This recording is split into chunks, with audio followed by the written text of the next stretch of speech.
$99. This is Wrecker, Hunter, Echo, Tech, and Crosshair. Oh, I don't have a cool send-off. This is embarrassing.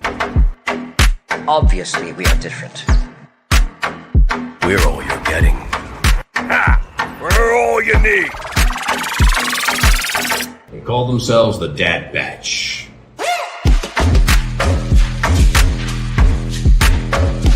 Experimental Unit Clone Force 99. The defective clones with desirable mutations. This is one meeting I don't want to miss.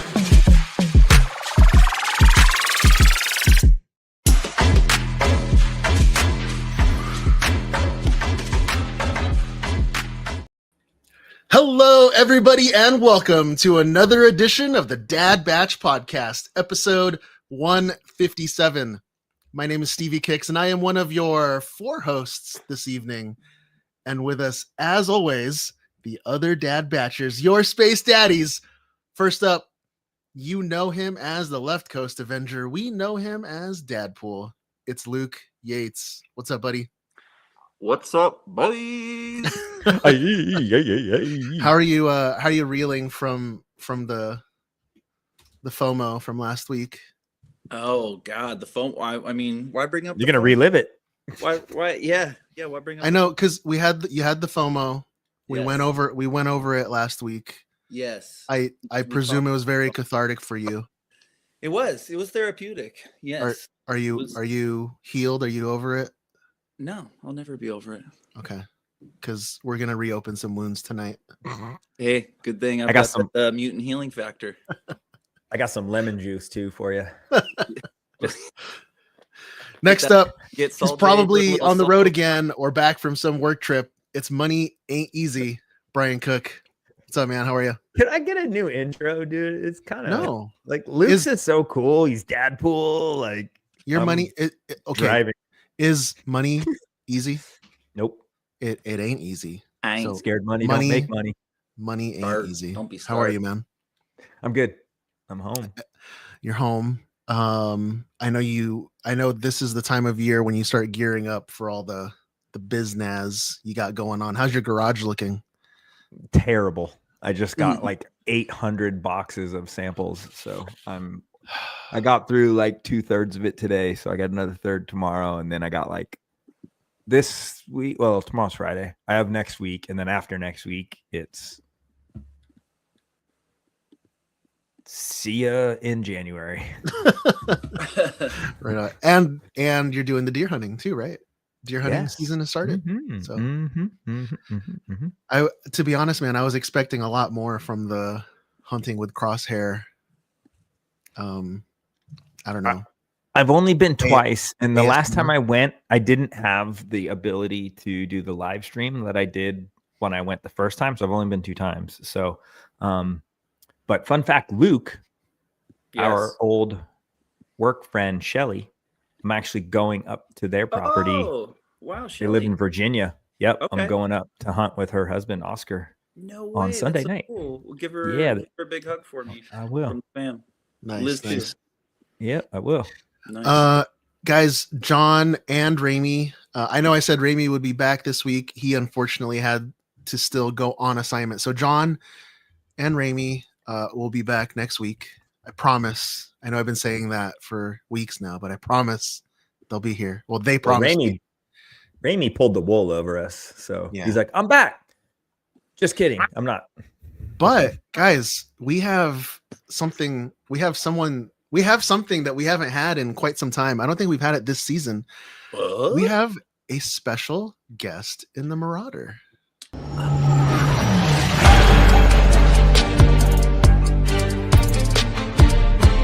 Lads, we've got company.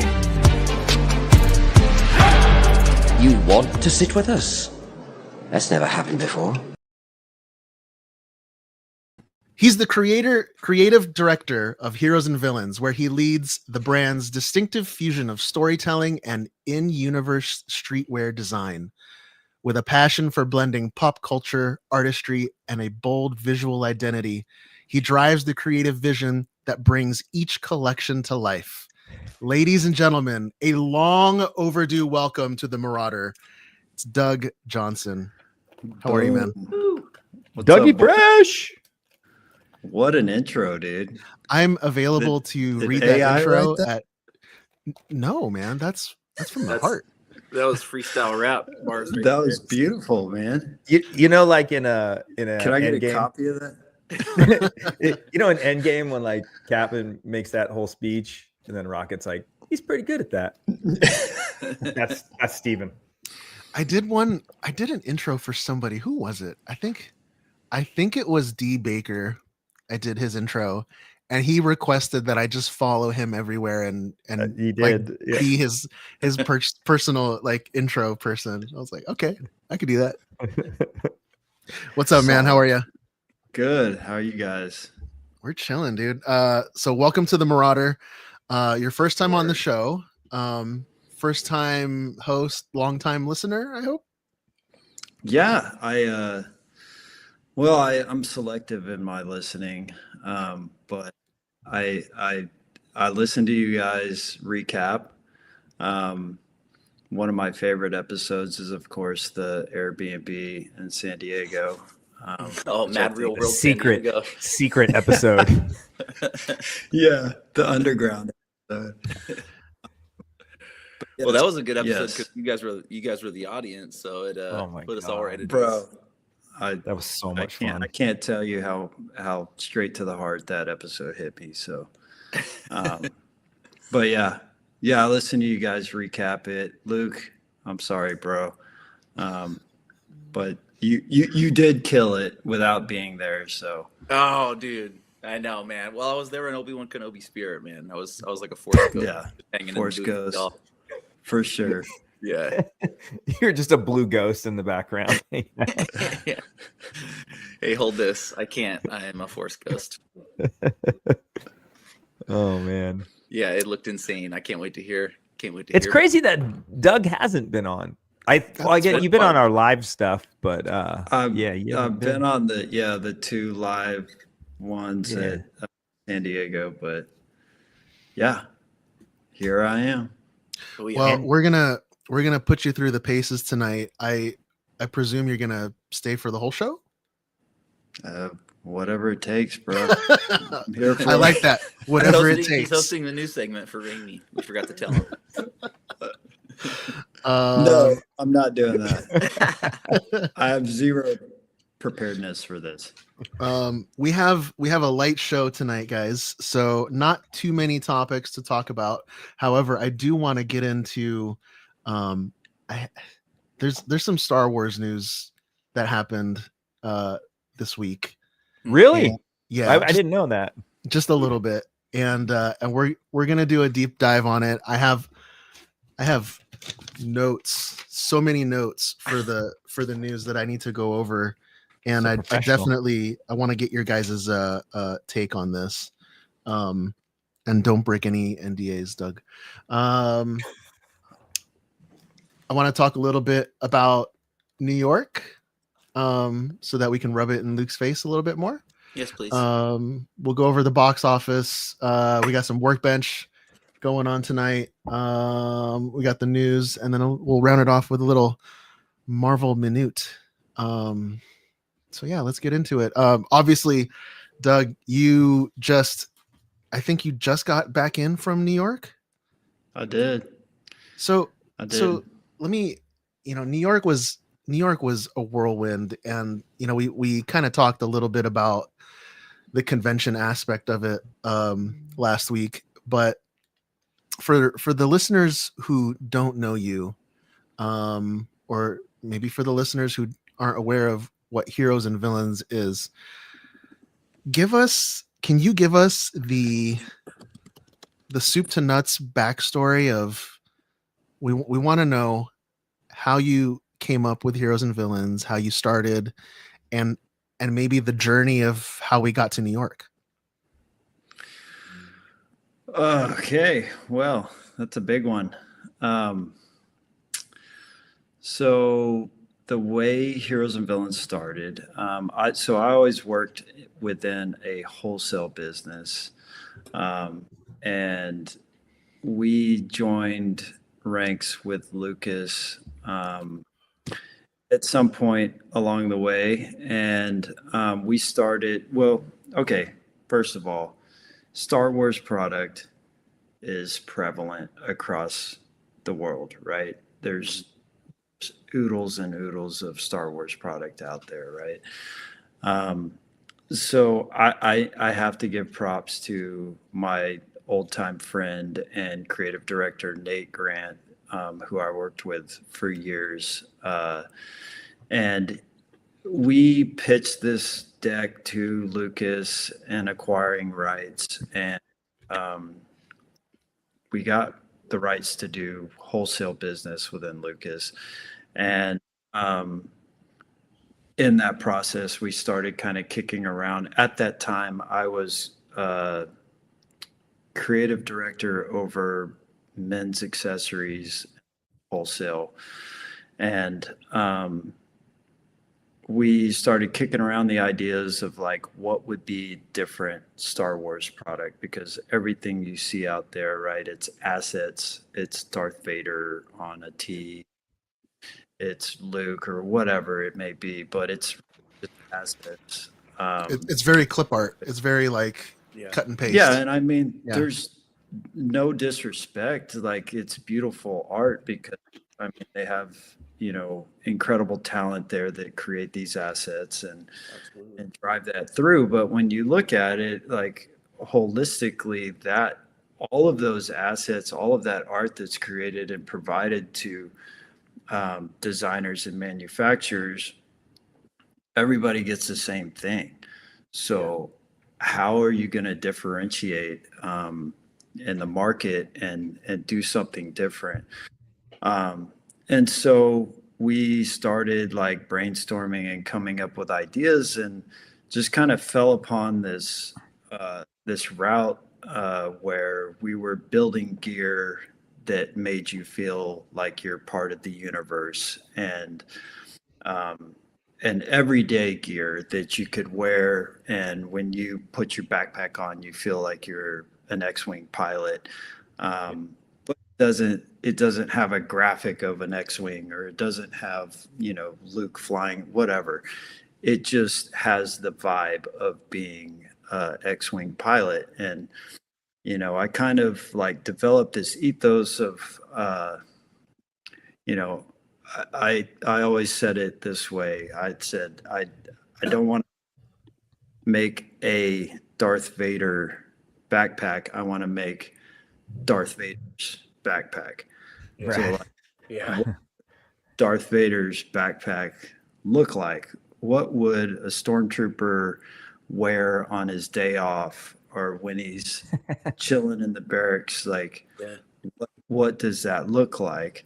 And so that's kind of like the basis of all of it, is like, you know, what does it look like and if you cross that boundary of the Star Wars world into our world and made product that fit there.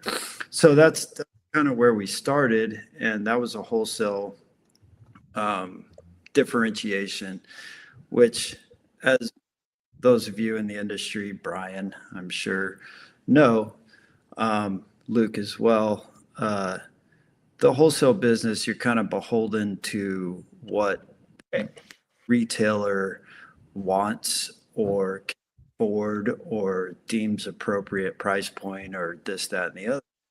And so that's kind of a roadblock into your creativity and to like serving the property responsibly. So then we started kicking around the idea of like, how do we actually develop a brand, and what does that brand stand for? And again, my buddy Nate, you know, the company that we work for actually owned the name Heroes and Villains already. And that's cool. Yeah, it's crazy, right? Like, and you know what's crazy? What's even crazier is that I think Kobe Bryant owned that name before We No have way. it's just crazy. Anyway, fun fact. So we were in a meeting. I remember it like it was yesterday. I was in a meeting with Nate and the other creatives, and we were talking about like these pockets of customer bases and how you serve licensed product within those bases. And we kind of like boiled it down into these three buckets. And one is like, okay, there's a new Star Wars show coming out, and my buddy Luke is calling me saying, "Hey, I want to go see the new Star Wars flick. Will you come with me?" And I'm like, "Well, yeah, I do, but I don't have any Star Wars gear, so I'm going to stop by Target and pick up a T-shirt and go to the show with my homie." So that's like one customer is like a casual, like, you know, sure, I'll jump into it when needed. And then the second was it's trending, right? I see the influencers that I watch wearing this gear, or I see, you know, my friends or the people I, you know, admire wearing this gear. So I'm going to start wearing it, like really trend based and just kind of following what's hot at that moment.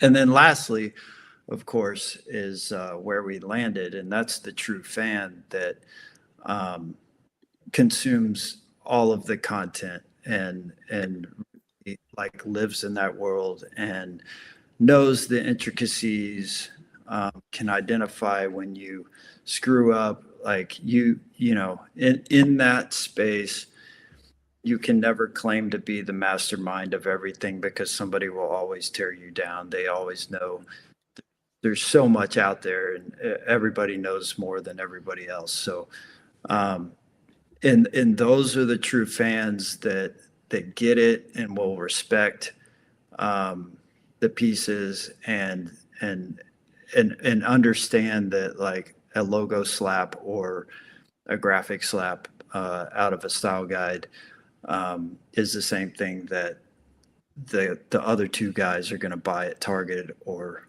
whatever. So immediately I was like, that's me. That's my guy. Yeah.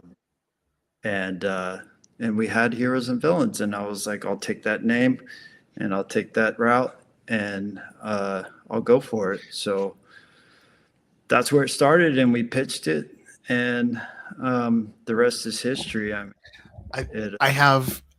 absolutely love how the stuff has always remained in universe. I think the first thing that ever caught my eye from you guys was at a convention. I don't even know what convention it was. It might have been San Diego 2018, 2017, but it was the copper speeder bike jacket, and it was like something that, because my first costume in the 501st Legion was a scout trooper, and that jacket was something that in my mind a scout trooper would wear off duty. Yes. And I wore that and I was just like, man, it makes me feel like I'm repping that I'm a scout trooper outside of my costume. Off you know? duty. Yeah. Yeah. Yeah, dude, that gave me chills, bro. Yeah, that was literally our first collection under Heroes and Villains. That was like our first bomber that we ever did under Heroes. No way. That's crazy. Yeah. Oh, crazy. And I mean, I think I've said it on the show before, and Doug, I might even said it to you. It was like, it was the same thing for me. Like it was 2016, 2017, something like we had started going to San Diego in like 2015, maybe somewhere around these same dates, probably same dates as Steven's talking about too. And I found the brand, and it's just like you said, like you're making a product that's in universe, and it's also like for the discerning like customer, right? Like kind of the aspirational person, like someone that wants a licensed product, a Star Wars product but doesn't want to like wear a banner, right? They want to wear something that they like, people that know. And if you don't know, that's fine. It's not for you. And that was how I found Heroes and Villains, was at a San Diego Comic-Con. And it was like, you guys had a package deal where it was like this Rebel backpack, a wallet, and a hat. And it was all blue and brown with like leather details. And that was my backpack exclusively. And I worked for companies that made backpacks, but I wore this Heroes and Villains backpack for probably 5 years. I think I just retired it like recently. I can attest to that. You used to carry that backpack to our sales meetings. Yeah, the all the time. That we made backpacks for. Yeah. That was like it was the Han Solo kit. Yes. Had the Rebel insignia on it. It was brown and blue. It was blue with like brown You leather. were wearing your Han Solo at that time, right? I probably was. Yeah. The Han and I Solo remember belt buckle shape with the icon. Yep. And that's the thing, is like, ever since I've been going to Comic-Cons, I think the first time I went, I was with Steven and Raimi for preview night. And I had no idea why I was there. They were just like, hey, come in here. We go to preview night. And I was like, I don't understand. What is preview night? And it was like, oh, it's when you get the like hot stuff, you know? And I'm like, okay. And I remember like almost got ran over by people running to get stuff.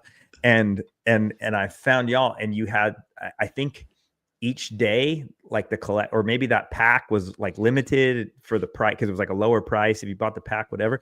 And I remember like going specifically with my wife. I was like, we got to go to the Heroes and Villains booth. This wasn't preview night. It was just normal day. I was like, we got to go there because I need to get this collection. Like, it was so funny. And I still don't do that. I don't go to cons. I don't go run to anything. I don't care usually, but yeah, that was like a super awesome thing. And then connecting with y'all in London, like that was... Yeah, it's crazy, man. Like you guys talking about y'all's experiences from those shows. You know, it feels like it was yesterday, but it was it does. It was a long time ago. But that's what's crazy, is that, like, so partnering with Lucas and building that relationship and kind of proving the concept brought us into San Diego. So we got invited by Lucas to go to San Diego. I never thought like that was a thing, like me pitching this brand and this idea to build this product. Going to Comic-Con wasn't like, oh, that's what we're going to do. You know, it was like, I just want to like build this brand for this purpose. And then we got invited to San Diego, and then it was like, you know, that's where you meet your people, and you're like, this is it. This, like, we're doing the right thing, and we're, you know, we have to stay on track with this and continue to serve this audience. And it's just crazy, dude. Like, I look back at photos from those conventions from like 2017 or whatever it was, and I have photos that I see the same people in those photos that I still see come to the booth like each year. Isn't that cool? Yeah. It's wild. Lifers.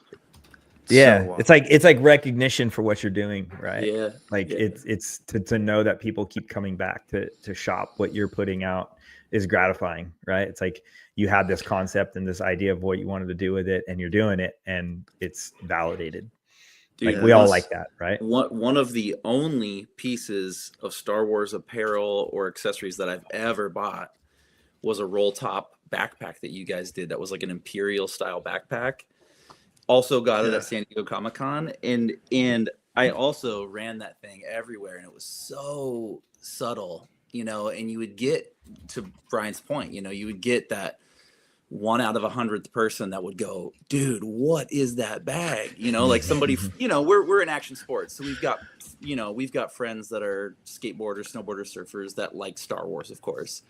And that 1 out of 50 friend that would see that bag and be like, dude, that thing is sick. What is that? And same bag I had in person, you know, so you guys do cater, you know, I think largely to an audience that wants that, like, just subtle, like clean but elevated approach.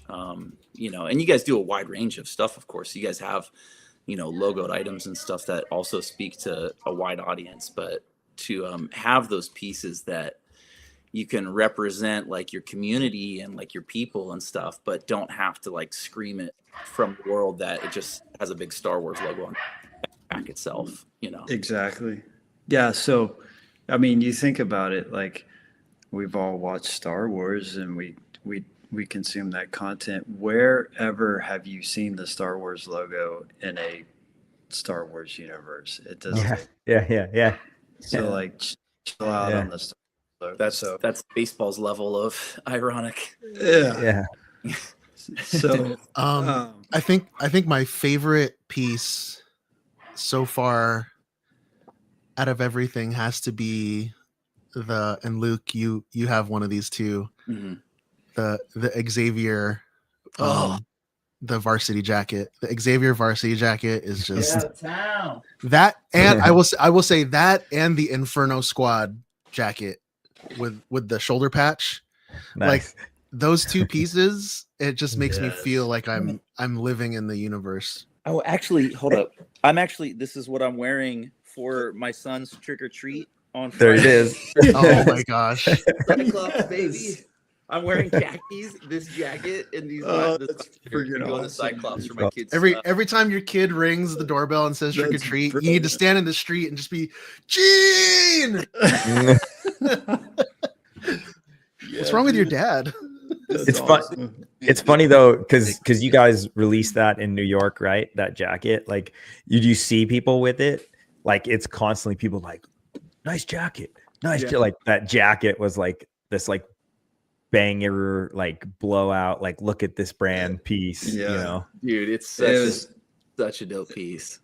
It was. Let's talk about New York, because being so aware of the brand, being friends with you and Heroes and Villains,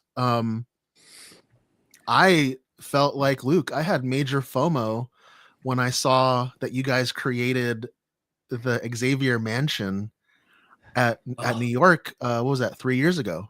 Yeah. Can you talk a little bit about the concept of what came first? Was it the booth or the line itself? And then how that maybe led into Weapon X? Yeah. So New York's a different beast, right? San Diego, we're kind of beholden to our Lucas partnership. We're within the Lucas Pavilion. So New York is like, it was kind of uncharted for us in the beginning, because the only reference we had was San Diego.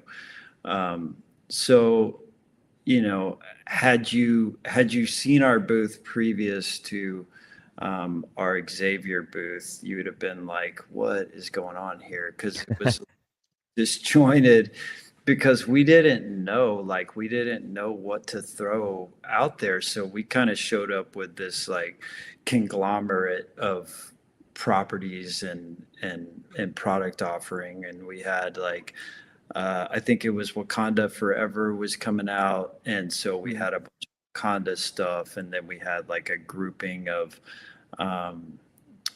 some Star Wars stuff, and then maybe some Batman. So we were just kind of like trying to like figure out what was going on at New York Comic Con. And then, so fast forward to the upcoming year, and we just leaned hard into X-Men. And I think, to your question, Stevie, like, I want to say I had the line already developed before the concept arrived. And we had like, because at that point in our brand building, we were never actually sure if we were going to the show or not. So, it was always kind of like this up in the air, like, what's the cost? What's this? What's that? Like, what are we going to take? And yada, yada. And, at that point, I had developed specifically the Xavier piece.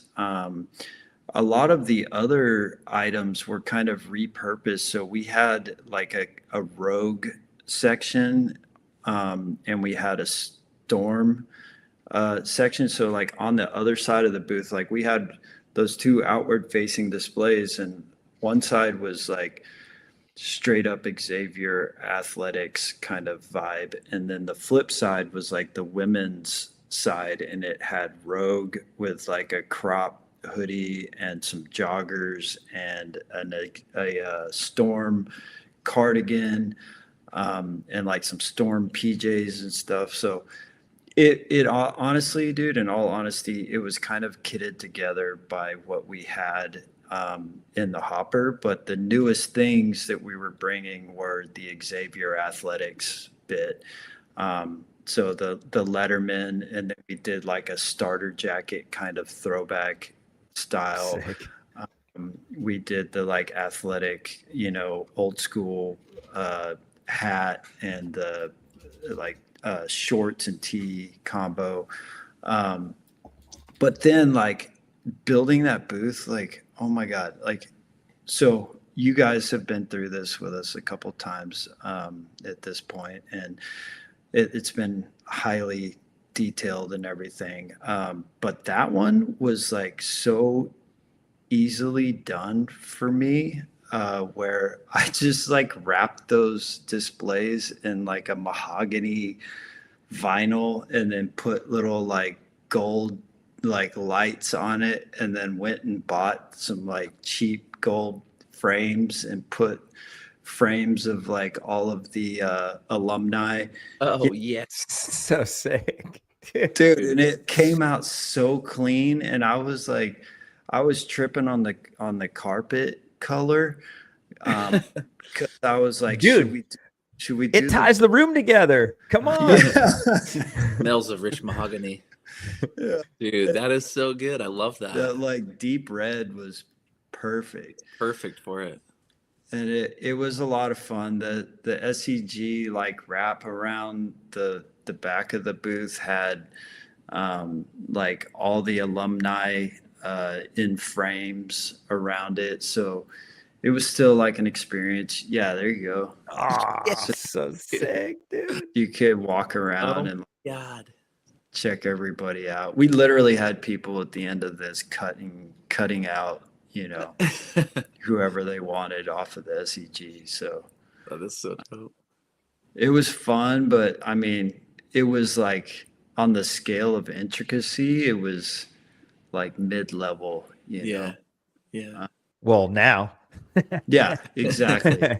So then how do you go from something so easily executable to then dipping your toe into like, hey, I want to build a Weapon X lab? Well, I met these dudes in London. Met these dudes. Yeah, and I kind of got a grasp on what they did, and let's take this to the next level, and put great minds together and do something, extraordinary. Oh, we had done. I think we had San done Diego. San Diego prior. Yeah. It was That's after right. San Diego. Before the New York one. Yeah. You're very limited in space at the San Mhm. Diego booth, so we did what we could, but even that I think stood out.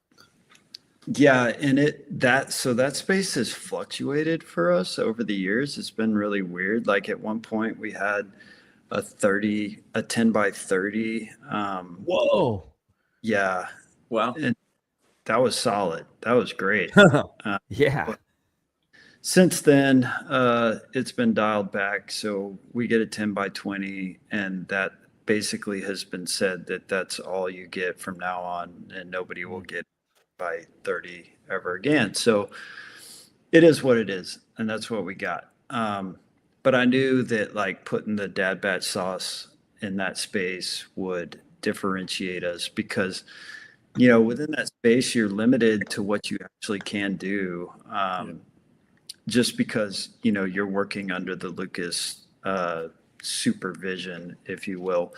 And you know what we did, for example, we did like this camp collection a year before, where it was like all like the go camp on Indoor, and go camp on, Hoth or whatever. And the whole idea was that it was like this outdoor sporting goods store. And so we were going to do like the raw cork board or the pegboard look that you would find in like a sporting goods store or whatever, like a guy. And we got shot down because you wouldn't find that texture or that color on the Death Star. So the overarching theme within the Lucas Pavilion is this Death Star aesthetic. I think that over the years we've been able to kind of bend that a little bit, but as long as you stay within their parameters, you can do some cool stuff. And that was our first collective effort at a convention. Yeah. And that was so much fun. Yeah. That was a blast doing that with you guys, and like kind of showing you like how we do prop stuff and how we weather, which you were like so blown away by it, which I'm going to fast forward a little bit, I'm going to fast forward to New York just for 1 second. I talked about it when we did the recap last week. The biggest part that like warmed my heart was when we showed up to New York and you were already like putting stuff on the walls and like weathering it. And I was like, my man. Brian was very proud. I was so stoked on that because like Steven and I think we're just like a little bit late, and you were up there like already doing it, and I was like, doing a little blackwash and stuff. We have shown him the way. Like you're a creative dude. You know what I mean? Yeah, that's true. No, once I watched you guys do just a little bit, I was like, I want to do that. I want to participate in this. Yeah, dude, it's awesome. Like when y'all did the San Diego bit, that was awesome, and like people respected it, and people were like, holy, like this is awesome. So those images that you just showed, Stevie, like those pieces, those fixtures were the same fixtures from the camp style collection. And you guys like completely redid them to look like this like rebel bunker kind of grunged out bit, and then this like super clean imperial piece. But yeah, all that was repurposed from the original camp idea. But I will say that, so following that build, then we went straight into New York Weapon X project, and I was like amped up to like build props and like you have a bigger booth space too. Yeah.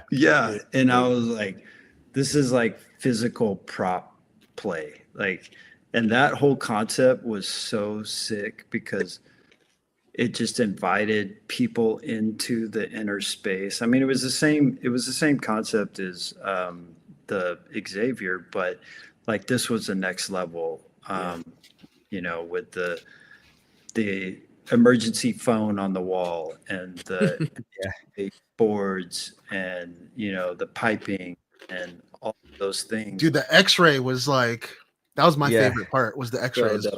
So baby arm. Yes.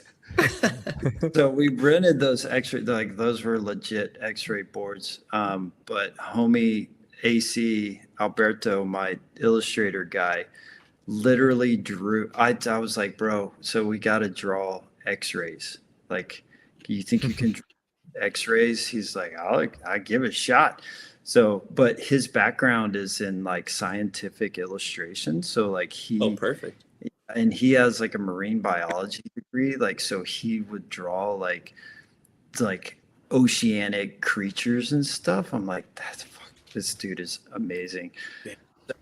He drew X-rays. Like, I don't even know how That's you so do. cool. Like, yeah, That's crazy. but he drew all those X-rays. No way. Which is amazing. And then we actually got them printed on like the X-ray, Translucent paper or the translucent material. Yeah, Yeah. there was like that stiff kind of, Yeah. just like the little dinky vellum stuff. It was like legit. Jeez. And like he even had like the little like info blocks at the bottom that's like, the doctor's information about what size it is and all that stuff. Need those info blocks. It was, it was so sick. And then all the dossier like content that we, put together and had all the files and stuff. But I will say, I made the X-ray. What was it? X-ray The sign. Yeah, you made the box. I made the box, which was a lot of fun. And I even like put like the like copper like metallic like scuffed up the wood and like filled in the gaps with that and spray painted and like made it all. Yeah. So I got into that project a little bit. So Prop builder Doug. yeah, that was my I was inspired to do a little work on that. But dude, then came along the tank, and so that was I have flashbacks of the tank. I have PTSD of that tank. Step on the X, do not touch the glass. Step on the X, do not touch the glass. Yeah, or the hoses. Yeah. Yeah. Please don't touch the hoses. Yeah. yeah, inevitably everybody's like right up against. Yeah. By Sunday, I was just like, just get in, whatever. Yeah. Good. If Well, you that was kill it. That was- yourself, that's on you. That was the crazy part too, is like there was a line for that thing, like which you didn't have that experience before, right? Like people would come in your booth and shop and take pictures, whatever. But like having that activation with the interaction that people could come in and take a picture and hang out in front of your booth, and then us doing our thing and being clowns in the clown show. Yeah. It just made it like it adds that extra layer. And I think Steven had a counter and like counted the amount of people that came and took pictures, and it felt like there was a line the whole time for 10 hours of the show. That was Ramey's idea because he couldn't make it to New York, so he specifically told me, get the little hand counter Clicker. Yeah. We averaged about 1,000 people a day through the photo op. Excuse me. So, two things I'll say there. First of all, our like intentions with a booth are to give the people an experience more so than to sell them a product. Because if you can walk away from a convention, you remember the experience. Like you go to a grid wall place and buy a t-shirt off the rack, but you don't really remember that experience. You just have a t-shirt. But if you give a fan an experience, then they have a relationship with you, and you 100%. You enjoyed that together.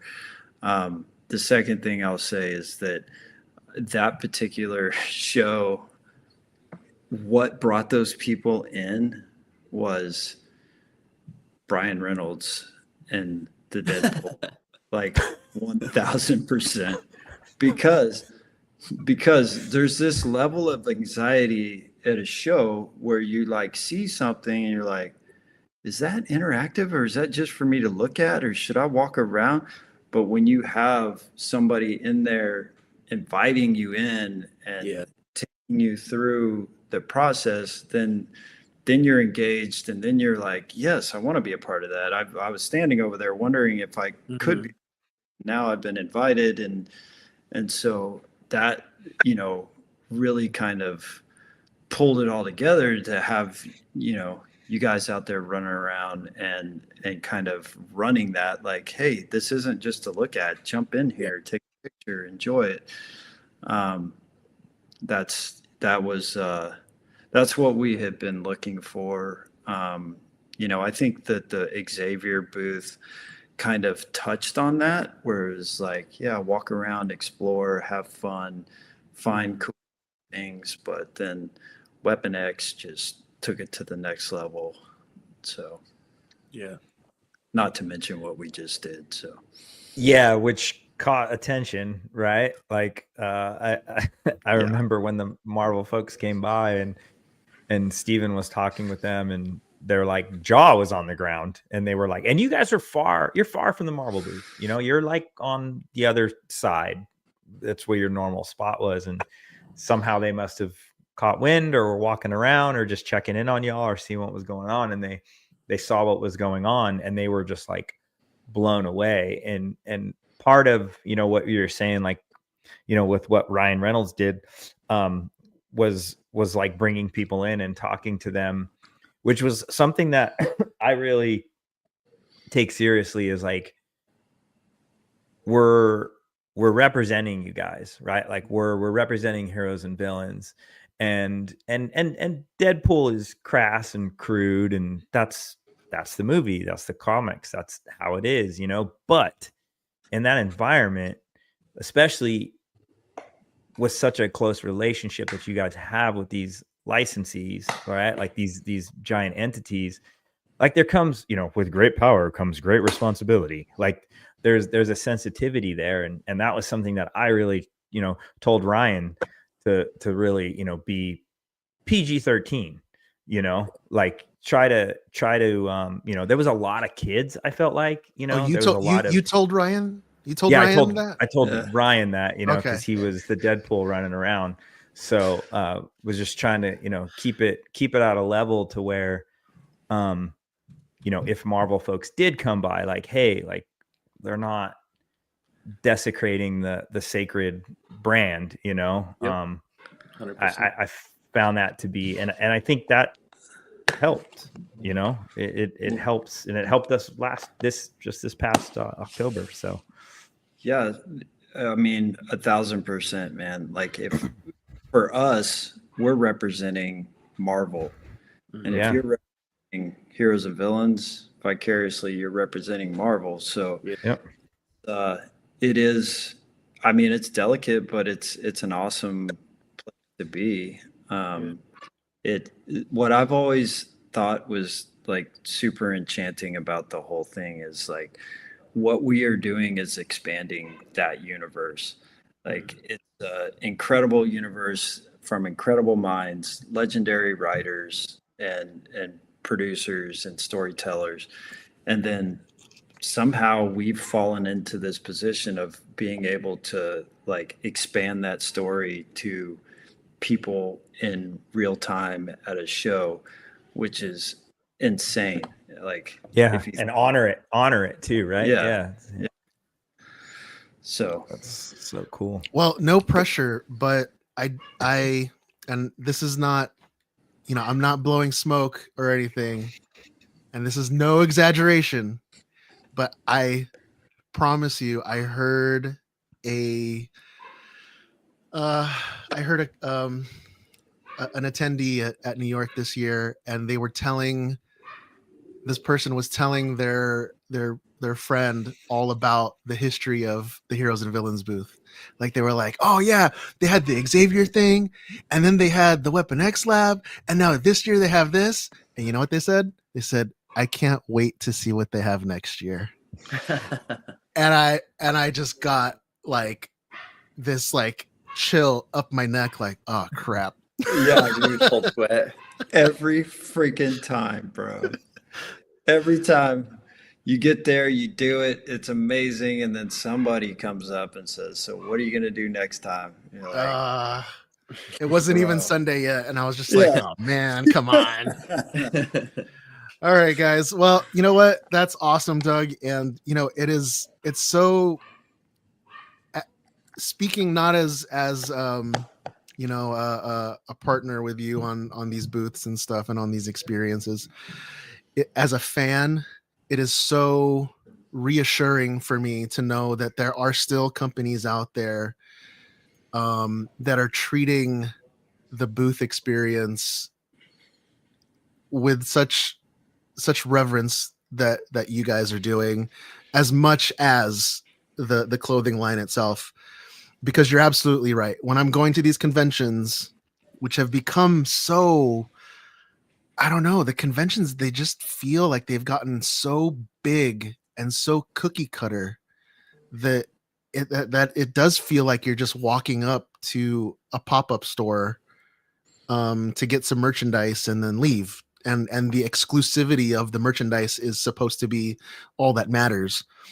But when this shirt eventually one day fades away or gets eaten up by the washing machine or whatever, I'm still going to carry the experience with me forward. So exactly. So thank you for that. And and as far as like playing in the playground of the universes, I know Luke had a lot of fun, and he wants to. Yeah, fun.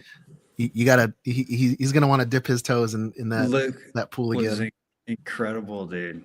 Like Luke understood the assignment, and it was. Thank you, man. Like, dude, the art was great. It fit perfectly. And it's confirmed. It's confirmed for Brand New Day. Confirmed, dude. No, thank you for bringing our group in and finding that art assignment for me to chip away at, dude. It was. Well, last week we got, dude, so fun. Thank you, man. Hey, the future's wide open, bro. Yeah, baby. All right, Doug, are you cool to stick around for the rest of the show, or you good? Yeah, I can chill.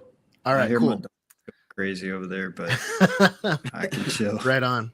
Well, if thank you. You can bail. Yeah, just let us know. Well, thank you everybody for tuning in. If you'd like to show your support for the show, become a patron and join the All Access Elite Squad on our Discord, or check out our merch store at thedadbatch.com. This garbage is nothing like clone armor. Looks a little tight on you, old man. Yeah, at least I know how to wear it.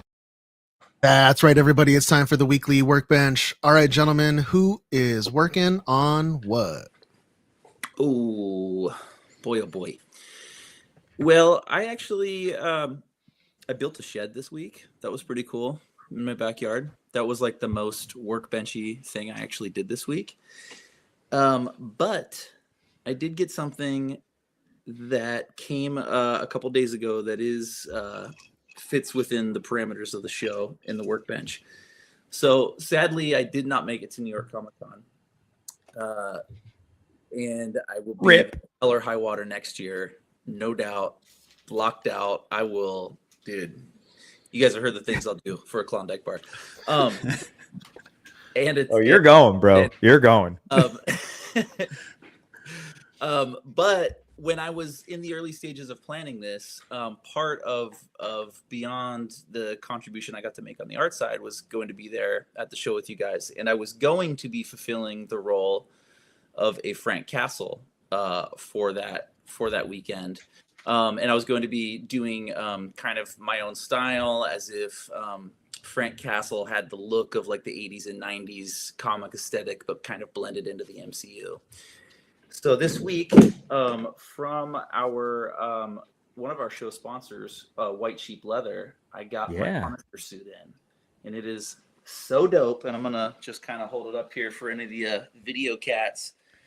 It is super jet black, all these cool panels, one piece, textured. Is it that textured stretch? Yeah. Textured stretch. Just fits like a glove. And dude, I mean, I'm gonna continue to work on that costume. I still like plan to put together like a comic style Frankie, just because that was always like top silhouette aesthetic. And I think you have until March. I think March is when Punisher comes out on Yeah. on Yeah. Disney Plus? Oh yeah, it should be done well before. I mean, it should be Wait. done by. Which, to lift the curtain up a little bit, that was the original plan. Was, we had all kind of laid out who was going to wear what, and you Yeah. were going to be Punisher on the Punisher day. Yes. Yeah. So for NYCC, I was hedging my bets on doing the Punisher for that day. So Sorry, Luke, I found a new Punisher. I know. And I'm mad at you because I had to shave my mustache, which was BS. I know, but- dude. That was the part I was felt the most pissed. bad about. I'm pro Brian's mustache. I'm pro mustache Brian. So I'm in the camp with his wife on that one. My So wife. I felt really bad about the mustache because when I first met Come Brian, back. he had a tasty mustache. And it was going good, dude. And I had to freaking shave it off. Flanders level stash. So Does that suit have olive webbing on it? all Or of is it what? No, it's all jet black. I think it's just my lighting in here. Okay. Yeah, it's just jet black. Just black on black. One piece. So yeah, that came in. That was really neat. It actually something that I still plan to use. So, and it's a good base for something else too. I've got plans for. Well, that's what's good with a white sheep suit is I had a suit that I had originally had them make, and it was for X-Force Wolverine, and then I ended up using it for that and a Snake Eyes because it was That's like right. You did that almost It fit. identical to like a sideshow Snake Eyes. It was like almost identical, and Totally. I was like, oh, perfect. Yeah, the gray. Oh, creativity. Good. Mm-hmm. Yeah, Yes. yeah, it's a good base suit. It's just a good like generic base, but it also like work for something else. So yeah, I think that's it for my WB. Let's see. I've been not working on things for myself, but rather trying to get the Halloween stuff set for the kids. So we're turning the house. We always do like this big thing in front of the house every year. Like last year it was Ghostbusters, and we have like this 20-foot Marshmallow Man, and then Heck yeah. we put the projector on the front of the house with like the firehouse and all that stuff. Yeah. This year we're doing Pokemon. So we're turning the house into a haunted Pokemon center. And instead of giving out candy, the kids are going to be giving out Pokemon packs.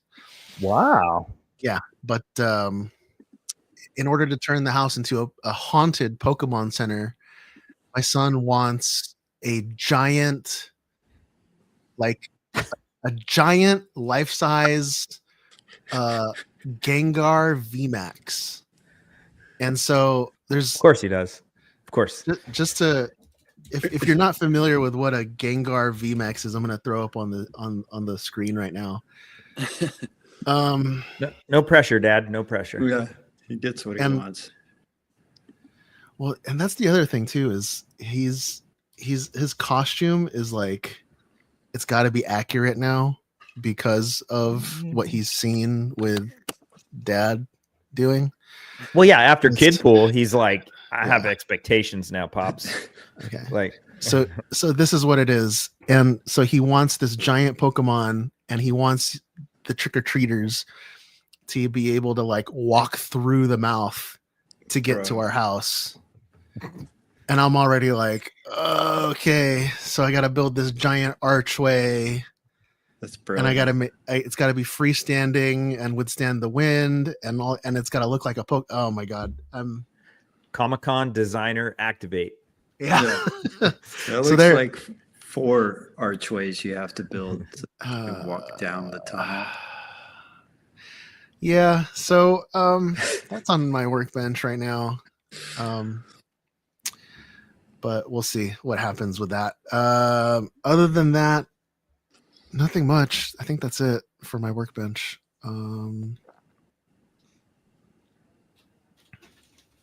Doug? Doug's like, Is it what? me? What? My workbench? It could be anything, Doug. Doesn't need to be a costume. All right. Yeah. I built the shit. It's certainly not a costume. You're familiar with workbench. You've been on three I know. workbenches already. Right now, I'm So with work specifically, planning next year and recapping New York, but I do have a project that I'm working on. Currently, I'm rebuilding a 1968 CJ5 Jeep. Sick.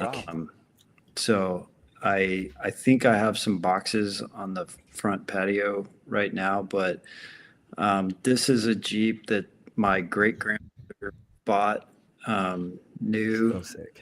and has been in the family forever. It was sitting up in Colorado. I used to ride around in it when I was a little kid, in the back, sitting on a vinyl pillow, bouncing around. Yeah, they call it the flat fender. So they're really cool old Jeeps. They're indestructible. My dad rolled it once. My uncle rolled it once. Wow. But it's You got a roll it's bar. still- You're fine. yeah, yeah. I mean, it doesn't look like it's been rolled. So it's a really cool Jeep. I've already redone the carburetor, got it running. All the gas lines, new gas pump. I'm putting suspension on it. I put suspension on the rear, and it was way harder than I thought it was going to be. So I have to redo the front brakes and convert the drum brakes into disc brakes, and those are the boxes that I hope are sitting on my front porch. But I'm not going to do the front suspension until I do the brakes. But yeah, I had to drag that thing all the way here from Colorado earlier this year, and yeah, that's what I've been working on. It's an ongoing project, but by summer, I vow that I will be driving that thing in the mountains in Colorado. So sick. Damn, dude. Love it. Hell yeah. Have you chosen a color yet? Oh no, it stays. It's white. It's white on white. OG. It's banged up. It's got the little scuffs and scars, and I want to keep it just like that. I just want to kind of rebuild the innards and keep it just the way it looks, because she's beautiful. Nice. Yeah. Oh man.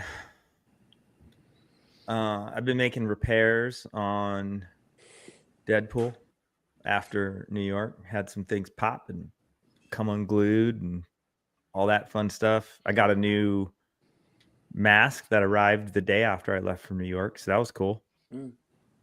Sitting on my desk when I got home, and I was Who made hoping it that? would come. It was White Sheep, actually. Oh, It was nice. White Oh, Sheep. that's Yeah, right. I got a- thought it was I got Pickle a- for some reason, but that's right. It was White Sheep. No. I got a mask out of the same fabric as my suit. So That's it's more right. for To match up to down your the suit. road. Yeah, it's more for Yeah. down the road when I have cowboy, so like it matches. Mm-hmm. Or I could wear it with my suit too. It's not technically the correct mask. It's a Deadpool 1 mask. So but the fabric is the same, which I really like, because every time I look at pictures of me in Deadpool, I know they look fine, but like I see That's the what you mask see. is a Yeah, different yeah. material, and Sure. it bugs the heck out of me. So yeah. I got that weathered up. So that was Nice. good. I haven't really worked on any other costume stuff. I'm waiting to see what our next adventure is going to be. But one fun thing I've been working on is, because it is deer hunting season, and I have never got into like deer calls. There are calls. It's for like bucks. Mhm. So when you're trying to get a buck to come in, so I picked up a deer call. Let's go. Nice. Little snorting buck. Yeah. So Dope. they make all these sounds to like let you know that they're the man or they're chasing the ladies. I make So- those same sounds Hold to on, let y'all hold know I'm the man. Yeah. Can you do it again? Can you do it again? Yes, I sure can. Yes. Ready?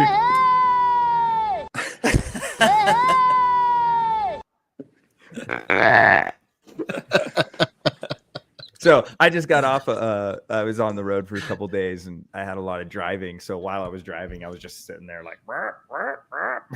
So, Oh my god, that's dope. yeah, that was kind of fun. Doug knows what I'm talking about. Oh, He's a man of hunting. So, yeah, Dude, but I've actually that actually jogged my brain. When you're done, I gotta tell something Halloween and hunting related. let's hear it. Okay. So last weekend I went to a little toy and comic show, and it was way out. It was way pretty deep, and it was okay. It was an okay show, but pretty far out in the boonies. And when I was coming back, I got gas at this gas station that's like not a like large branded gas station or whatever. And I'm just checking out, and the guy at the cash register in the deli counter is like just full amp mode, like part Kenny Powers, like just the wackiest, most hype dude. And he had this like big, just like kind of like just dope chain around his neck, but it was just putting off the craziest vibe. So he was instantly just like, yeah, how you doing? And it was early in the morning. I was like, I'm pretty good. But he was just feeling the vibes for the day, and he goes, yeah, you stoked for Halloween? And I was like, I am stoked for Halloween. Thanks for asking. And he was like, do you want to see what I'm going to be for Halloween? Like, it was just like brimming, like, dude. And this guy, and you're like, yeah, I do. Yeah. Like, this guy was like part Zangief from Street Fighter 2 and part Kenny Powers. Like, this guy was the best of all of these different worlds. I was like, dude, I have to see what you're gonna. I cannot walk away without. But what he showed me could not prepare me for what he was going to be for Halloween. So he goes, a furry. Dude, I've been working on this for a minute, and I'm going to a rager. And I was, okay, show me. And what he proceeded to show me was like the most like funny / like terrifying costume. So it was him standing there with like a staff and a mask made out of animals, but they were like sewn together to create like a new face, like an animal face. Oh my god! But he's this huge, big, kind of like buff, like rural dude. But the mask he made that was supposed to look like another animal, like it looked like Alf from the 80s, like 80s Alf. And I almost went, dude, Alf, sick. But I kind of paused just because he also did not totally look like Alf. He had a big giant staff with a skull on it, and then a cape made out of like pelts or whatever. He looked like Kraven the Hunter, kind of, but with an Alf mask on. And I was just like, whoa, that's it's like Bohemian Grove, like a Bohemian Grove outfit, dude. Dude, yeah. Like it was on some. Yeah, it was wild. And so I was just like, dude, that's cool. And he was like, right, dude, it's gonna go off at this rager. And he said rager a second time, so I just knew this guy's party level is all time levels of peak. Dude, Ryan, and I just you made a serial killer. yeah, I did meet a serial. Yeah, that's our friend that would know that for sure too, as far as like that profile of person. He Ryan goes, so what are you gonna be? And I feel like the more I talked to him, the more he was turning into Macho Man Randy Savage, because his voice just had the boom. And I was like, and I stalled for a second, but I just was like, Mandalorian. I didn't have the heart to tell him that I'm like contemplating Buddy the Cat from Super Kitties. I just don't think that would have gone over well. Or Minecraft. Yeah, or just a wizard from Minecraft. But I was like, yeah, Mandalorian. And he goes, dope. You're huge, so you're going to be intimidating. And I was like looking at this guy, and I when I was like matching myself to him, who I would assume would be on the huge scale, he's a big, tall dude and big kind of wide dude. He said I was huge, and I've never got that compliment before, so I kind of stood up a little taller and was like, I am intimidating. Oh my god! All puffed I out. thought you were about to get an invite to the Rager. Dude, I was scared. Yeah, I there's thought Ryan. I thought I was gonna get an invite, but I was scared to see how much further that conversation was going. I paid for my Holy snacks moly. and GTFO. Yeah, hightailed it out of there. Yeah, Yeah, car as quick as possible. Dude, he was insane. Oh man, that's amazing. And it was just at the tip of his tongue to want to tell somebody that engaged him just long enough Oh to yeah, feed that Halloween convo. So I felt like I did he a probably solid. worked hard you on know, it. Yeah, I felt like I did him a service to hear him out and stuff. He was happy and proud to tell somebody about it. That's so. awesome that he was so excited about his costume, but he still felt the vibe from you, like Dude, that he could confide in you. You know, he picked up on it, and I felt I got the big ear. Let me, let Zangief spill his Halloween tea. So it was dope. That was his work. That was Zangief's workbench for the week. That's so, good, dude. Yeah, That's good. It was crazy, dude. The mask is haunting. I will never forget it. in my life. Terrifying. Yeah. It's like an Alf mask sewn from like 10 different animals. Yeah. Well, He's yeah, definitely going. I used real animal parts. He did. He for sure did. Yeah. He's definitely going to Bohemian Grove after. Yeah, it was like some 100%, taxidermy dude. cosplay stuff. It was insane. Oh man, that's amazing. I think that's everyone's workbench. Yeah. Yeah. Yeah, I think so. We're being hailed. This encryption's new. This might take a while. All right, guys. In the world of Star Wars news, we've got a big headline story that we need to go over. It's not. I'm not joking. This is like some I don't know if I know this. serious stuff. I might have been missing it. You've seen it. It's Really? been all over social media. Yeah. So I believe it's the Hollywood Reporter, or is it Variety? Pick any of them. Let me cite my source. Saw this posted 5,000 times. So, as reported by Collider. Okay, so Adam Driver, yes, was in an interview, and he essentially name dropped or finger pointed at Bob Iger, for not greenlighting The Hunt for Ben Solo.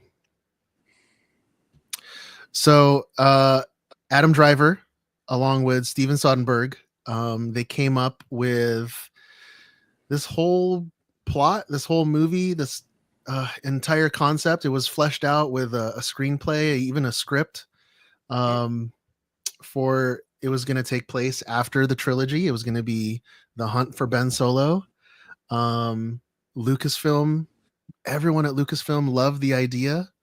There's actually names like Carrie Beck and Kathleen Kennedy and even Dave Filoni loved the idea of the project, and they all greenlit it. But when they took it to Disney, Adam Driver specifically says that Bob Iger and Alan Bergman said no. Seat blocked? What? Yep. All they said was they didn't see how Ben Solo was still alive, and that was it. That's fair. So We'll start there. I've said in the past on this show that Bob Iger has always been one of my business heroes, because you've got a guy who he takes ideas from nothing and just creates multi-million-dollar IPs out of these things. And I got to kind of give him the benefit of the doubt at least a little bit here on this specific topic, because maybe he's thinking like, there was so much backlash from from the last sequel trilogy. Do we really want to go down this route again? And there's so many things that he could be thinking business wise. But then some rumors have been coming out, and these what kind of rumors? What kind of rumors? Records romance. Back down.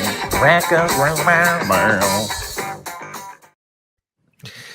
So that is the rumor warning. What did I just watch? It is the rumor warning. Okay, we'll play the rumor warning, but these are heavily substantiated, and these are from the things I'm going to read you guys right now are from very, very credible sources,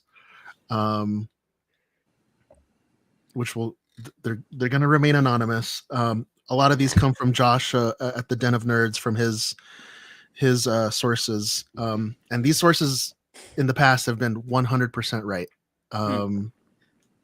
Okay. The guys, the things that I'm going to read you right now are it's very eye-opening, and I'm going to preface all of this by saying myself and maybe a lot of us might owe Kathleen Kennedy a huge apology,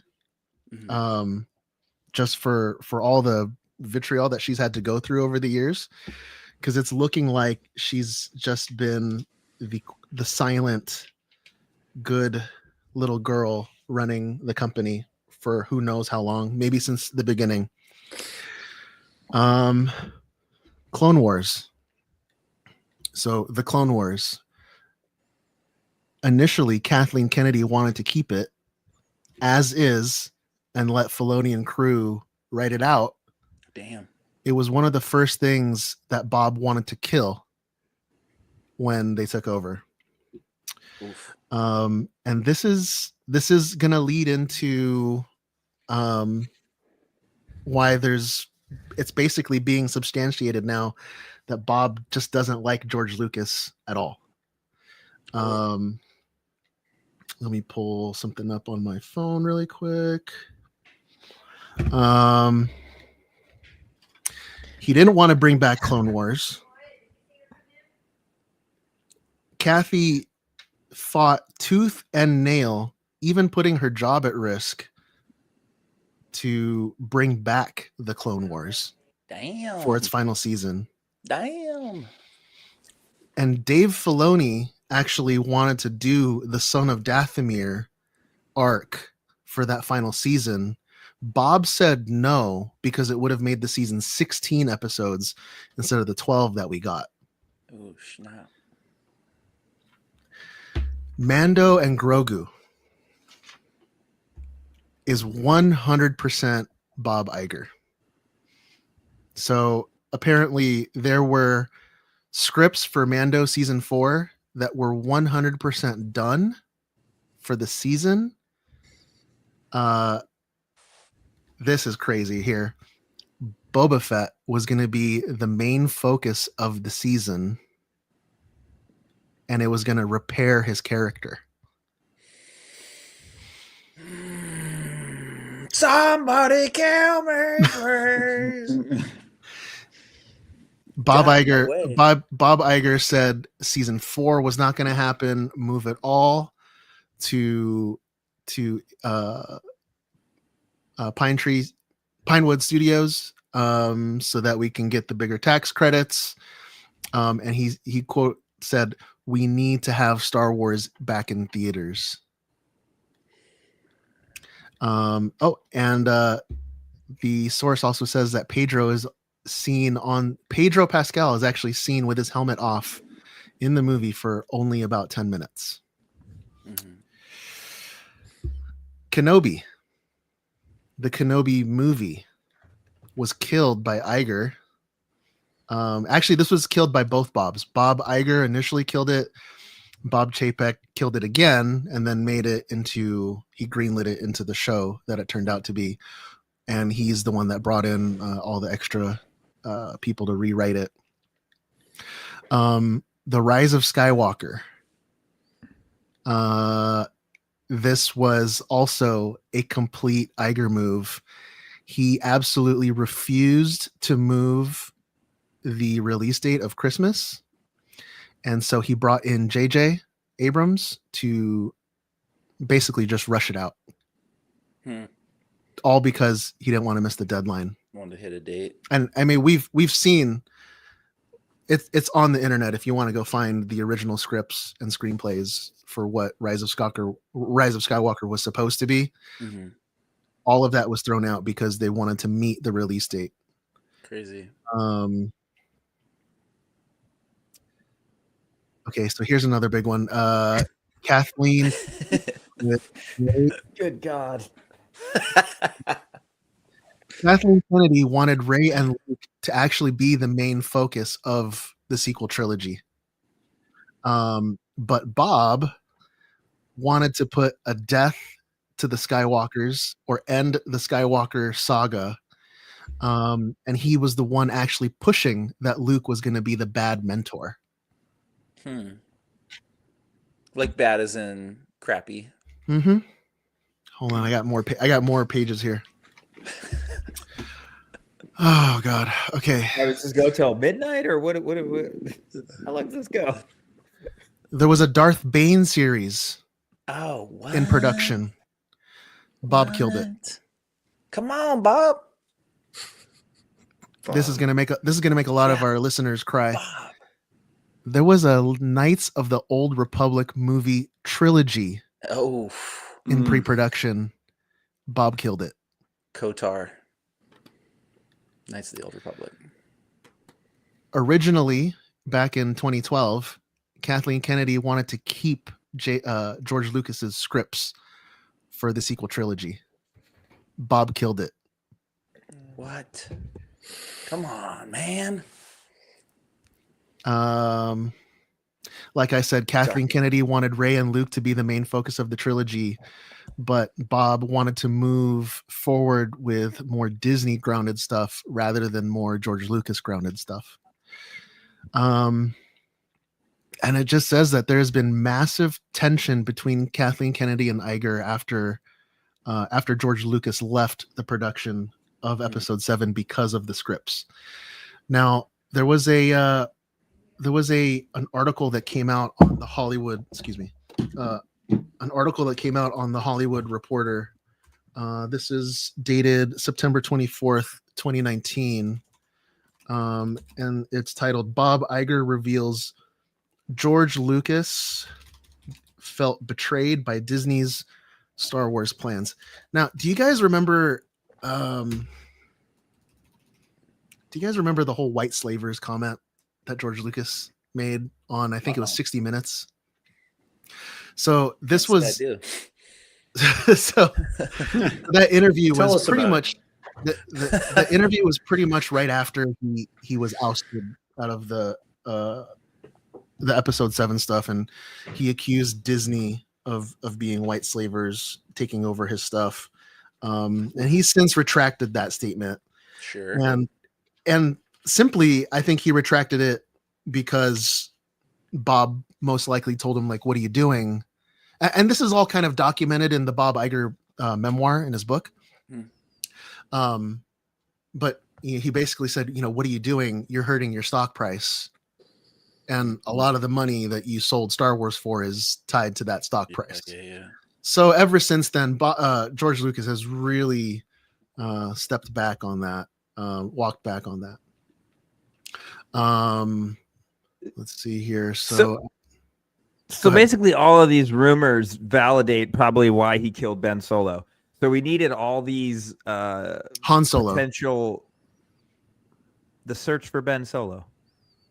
Like how you started off this whole conversation. Oh, he's just done with Star Wars at this point. Like if you go to, he wants to start over. Yeah, he's done with George's Star Wars. He wants his own stuff. He wants to wipe out the whole saga. Yeah, saga. Yeah. Start new. Yeah. Skywalker is gone. Bye, Walker. Bye, Walker. Bye, Walker. Bye, you can walk. Oh man. Walk on out of here. So is there more to this?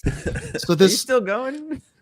So this 2019 article from the Hollywood Reporter, with all this news that's coming out, it's not aging well. You can really read this article now in a whole new light.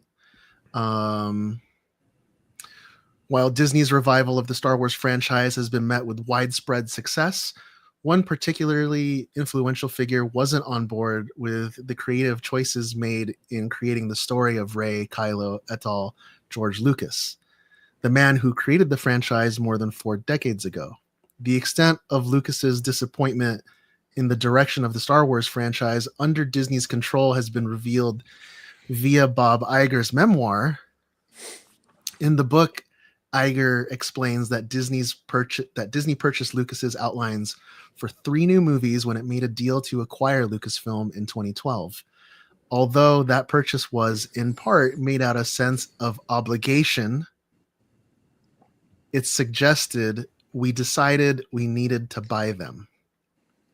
The chief exec writes of the decision made with the studio head Alan Horn at that time, though we made clear in the purchase agreement that we would not be contractually obligated to adhere to the plot lines he'd laid out.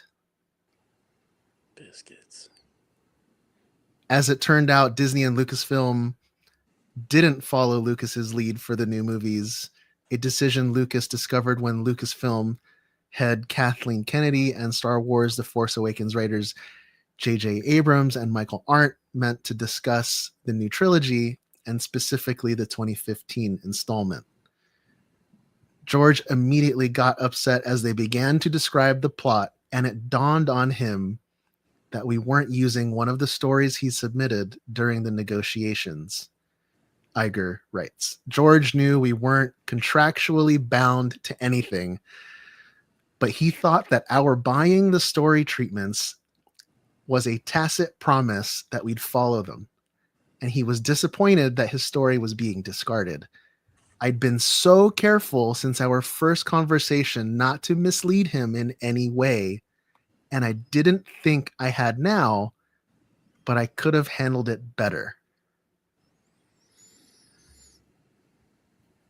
Click on that where on the right, I'm a fan of Johnny Depp. The Corona ad? Yeah, no, right above it. It says, Added- are you a fan of Johnny Depp? Added the CEO, George felt betrayed, and while his whole process would never have been easy for him, we'd gotten off to an unnecessarily rocky start. Things didn't improve when Lucas saw the finished movie following a private screening. Iger recalls, Lucas didn't hide his disappointment. There's nothing new, he said. In each of the films in the original trilogy, it was important to him to present new worlds, new stories, new characters, and new technologies. In this one, he said, there weren't enough visual or technical leaps forward. He wasn't wrong. But he also wasn't appreciating the pressure we were under to give ardent fans a film that felt quintessentially Star Wars. The problem, Iger suggests, is that Lucas didn't fully appreciate what Lucasfilm and Disney were trying to do with the new trilogy, and specifically The Force Awakens. We'd intentionally created a world that was visually and tonally connected to the earlier films to not stray too far away from what people loved and expected, Iger explains, and George was criticizing us for the very thing that we were trying to do. In retrospect, Lucas's complaints mirror some of those from the vocal minority of Star Wars fandom upset about the direction the franchise had taken since Disney's purchase. While Iger stays away from agreeing with the criticisms in the book in promoting its release, he accepted that Disney's plan of releasing the Star Wars movie every year might have hurt the property. I think we might have just put a little too much in the marketplace too fast. I think the storytelling capabilities of Lucasfilm are endless because of the talent we have at the company, and the talent that we have at the company is better than it's ever been, in part because of the influx of people from Fox. That's a straight up diss to Lucasfilm. I think the storytelling capabilities of Lucasfilm are endless because of the talent we have at the company, and the talent we have at the company is better than it's ever been. Jeez. I would like to hear Morgan Freeman read that article. AI Morgan Freeman. See what that sounds like. No. So, yeah, I think that this Too whole much for me. This whole thing with Bob Iger just wanting to get rid of anything that George created or touched. Yeah, it's weird. I mean, if you really think about it, over the last 10 years, mm-hmm. how involved has Bob been in anything Star Wars story related with his interviews or anything like that? it's always just been like, oh, Star Wars is a big property that's going to make Disney go forward and blah, blah, blah, blah, blah. So wait, I have a question about just the entire idea for this movie that didn't happen. So the hunt for Ben Solo, like that, like it sounds like it takes place after he died in the movie, or is it supposed to be like him hunting for himself before he turns to Kylo Ren? I think like as a Jedi, I guess, like his story as a Jedi before. I think it's supposed to follow him as a good guy now. Okay. Oh wait, so like he survives the end of Exegol? Okay. Yeah, and that's what they're saying, is that they don't want to revive him because it's like, oh, I thought he was dead. Mm-hmm. What are your thoughts on that? What are your 3 thoughts on that? Should they revive a character like that? It seemed like a pretty straight up death, but it's movies. Obviously, they can bring anybody back when they feel appropriate. I want to get your guys' take on this, but I kind of feel like, you know, if Bob Iger is the head of the company and Lucasfilm is essentially a creative division of that company, and they all greenlit it, I think they would know what's best for their property. Yeah. I could be wrong.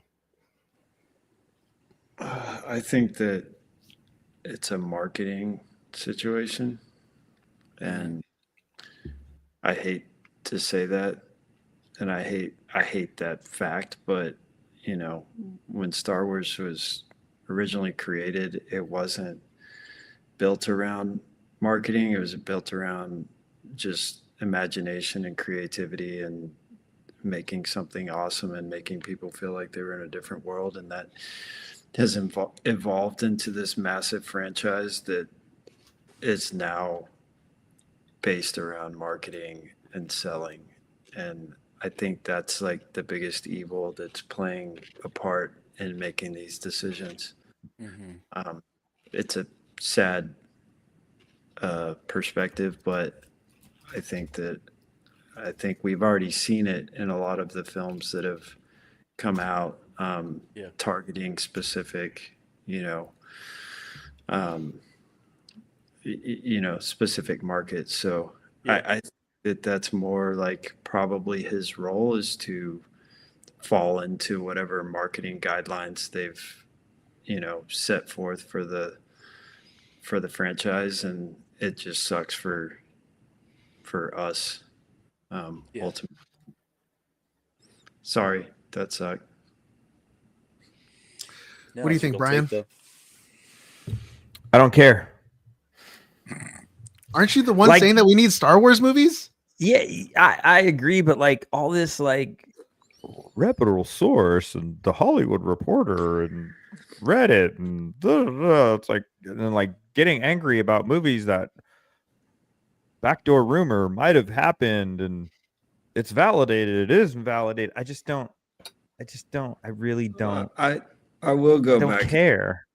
That I think we did have like a super influx in, films, and everybody, the entire market, like reverted back to streaming because streaming became the new content.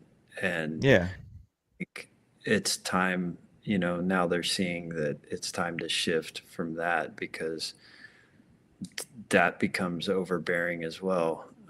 But with rushing out those films, it kind of was like, whoa, I thought there was going to be, I don't know.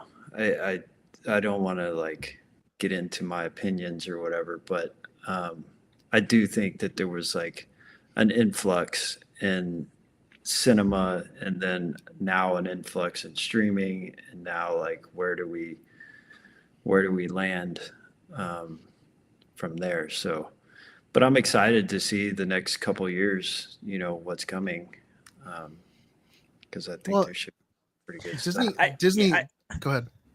I just think like going into it with like all this salt of like this possibility of what could have happened. Like, yeah, we all have our own thing that we like gravitate towards that we'd like to see.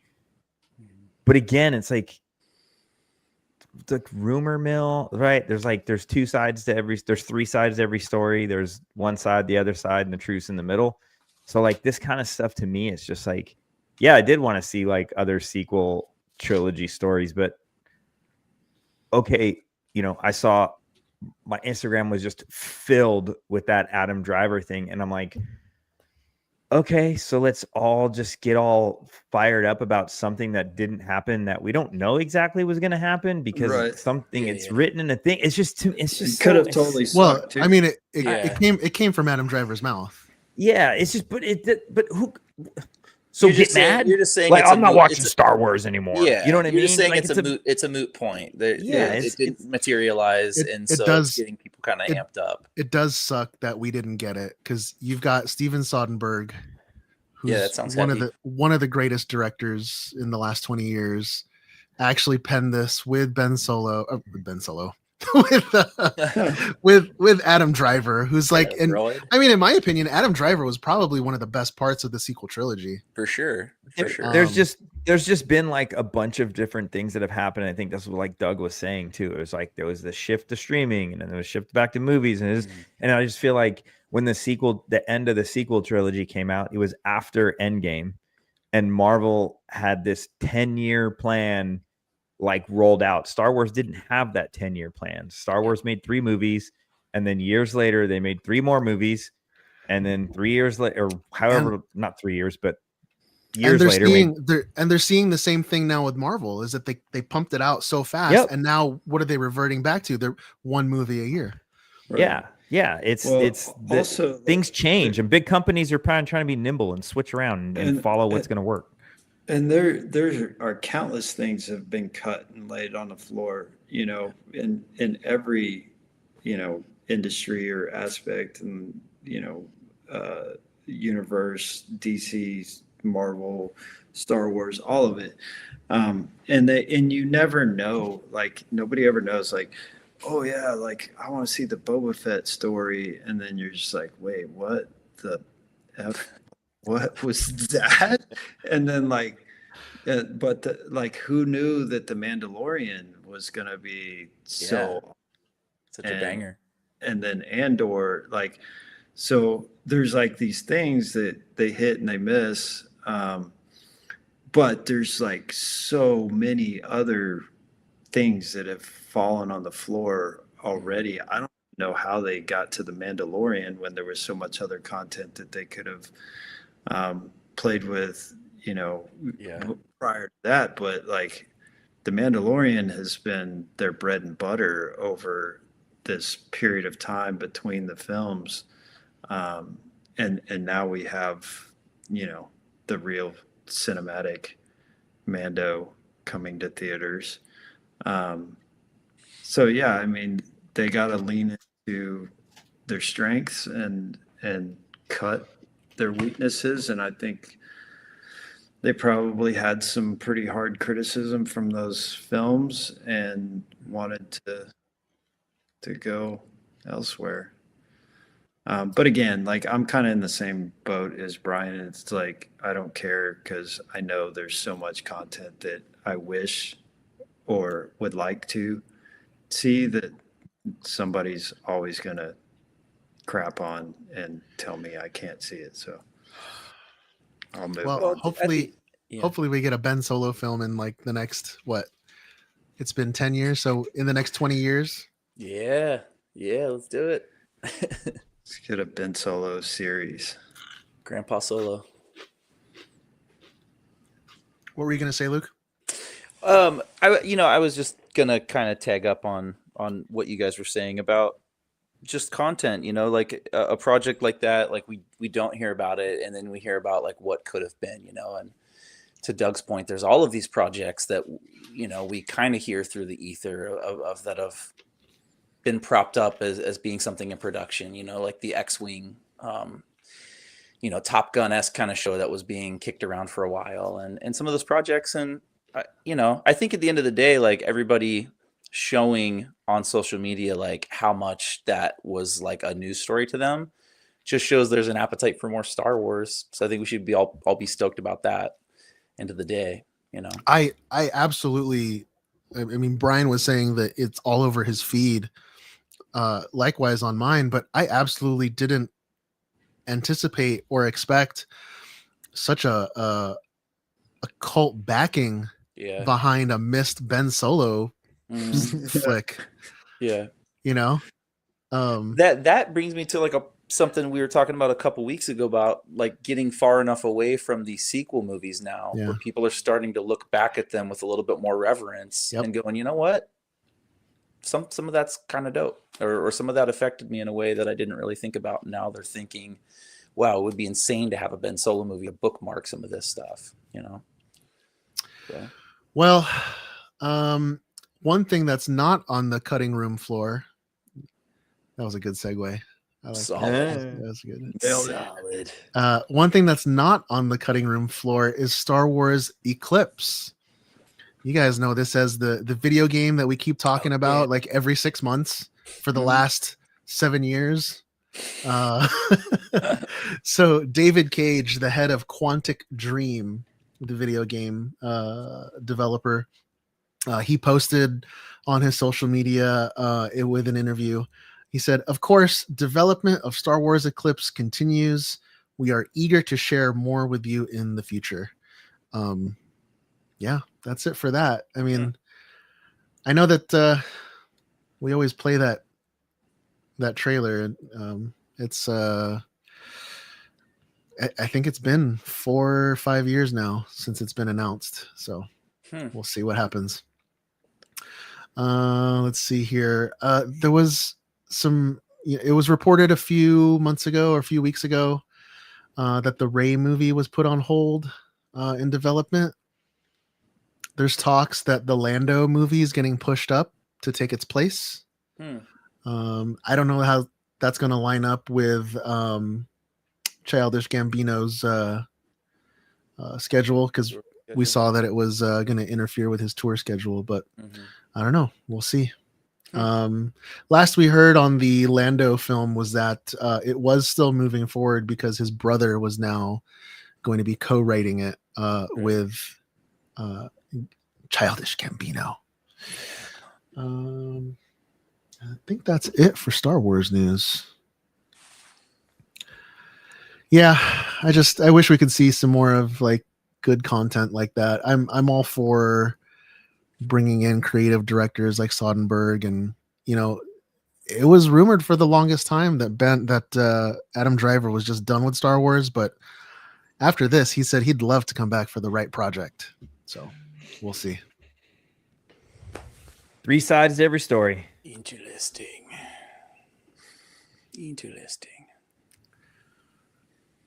Believe nothing.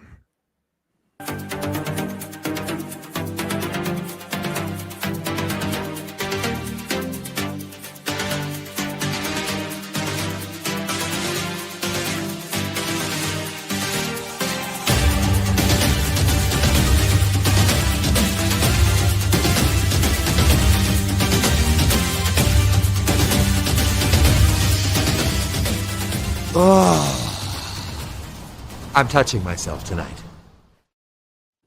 Oh, and that is it for the news.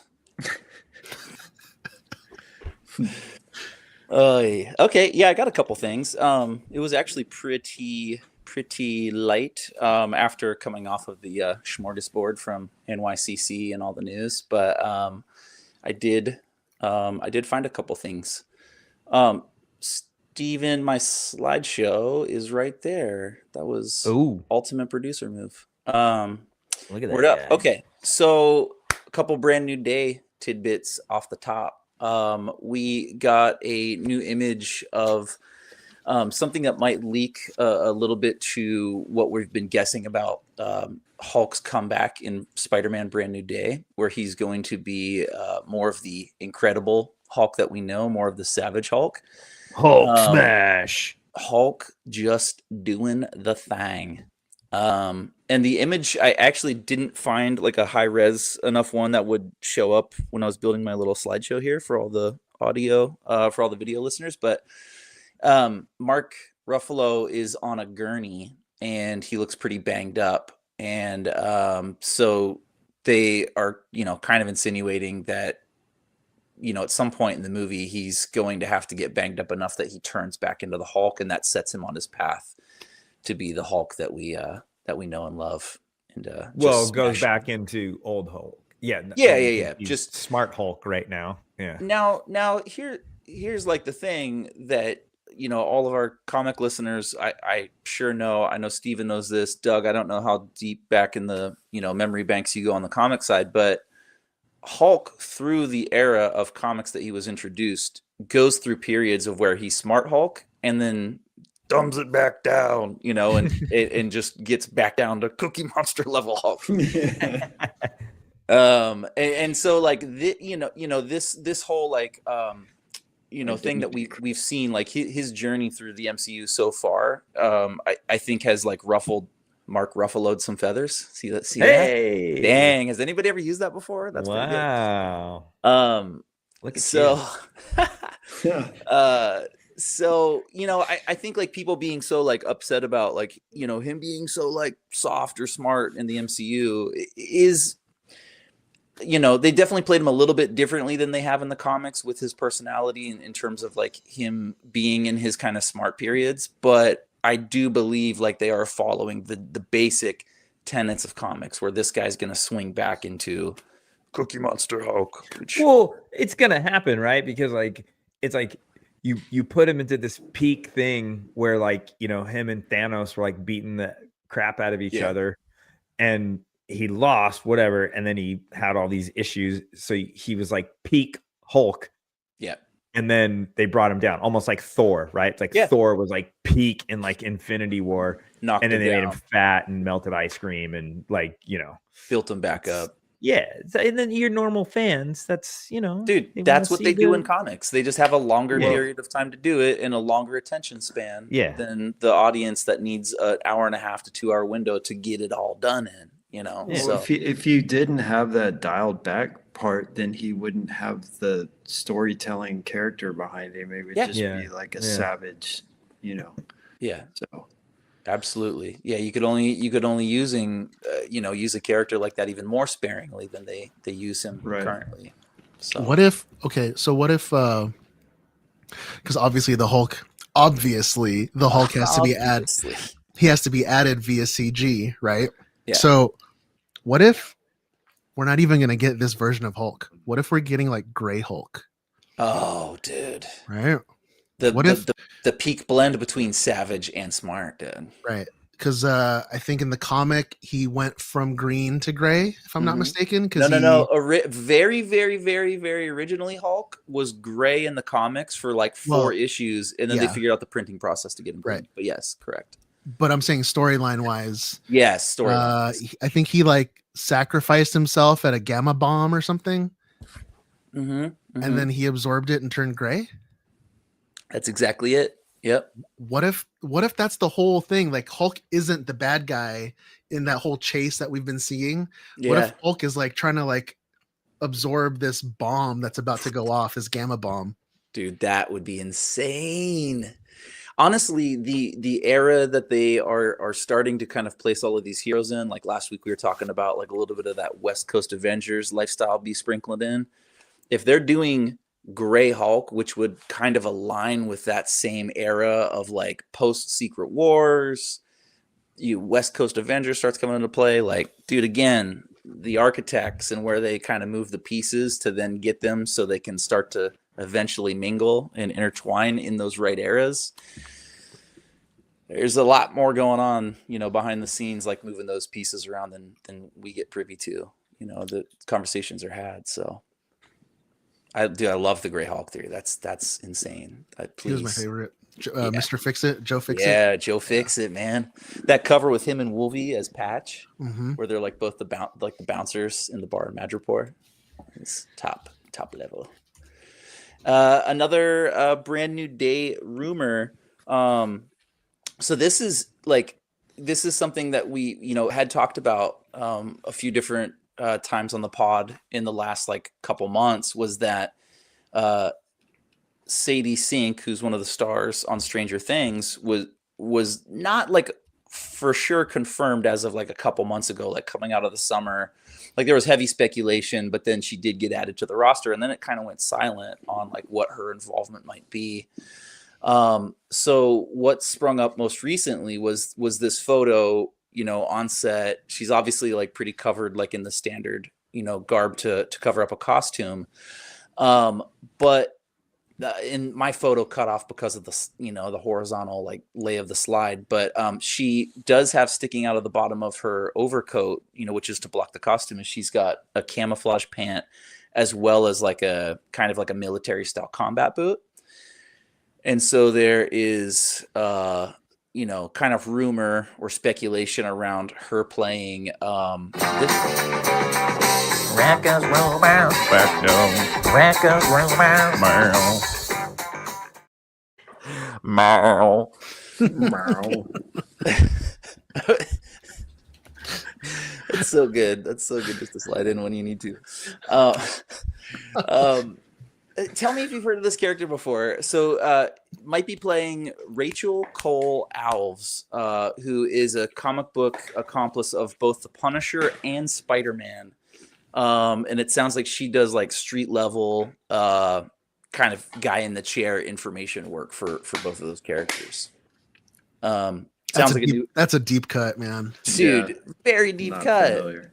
So I don't know. Maybe it's a small part and it does kind of give a nod to that character, but otherwise, you know, maybe she is just a school friend of his. So very well placed. Backdoor rumor. I was happier with the rumor that she was Spider Girl. Yes. Peter yeah. Parker's So that could daughter? also yeah, that's also, you know, up there on the list for rumors. Okay, then we're gonna spin into something that I forgot about New York City Comic Con last week that I was just frothing over, dude. So we talked some figures last week, and I was remiss if I did not mention that Marvel Legends, in their you know, getting back in good graces with all of the fans by really like listening and digging into like what they want. They've introduced this Marvel X-Men 97 specific series, and they've been doing all these great characters. Dude, I saw this Cable X-Men 97 figure at the toy show that I was really close to buying, but I feel like that's a slippery slope for me with Legends, and I just can't get into them.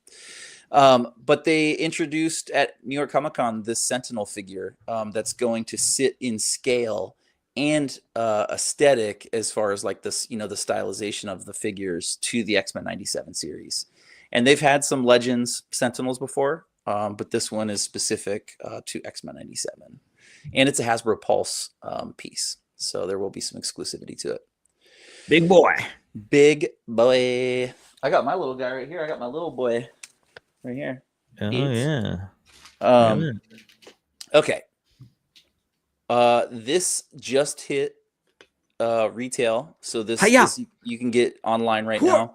It's a Punisher and Nick Fury Gamerverse series. So this is spinning out of some of the gaming figures that we've been talking about lately. And this, dude, not only does this exactly play into the vibe that I'm going for, like for my Frank Castle, like white harnesses and buckles and just them white go-go boots.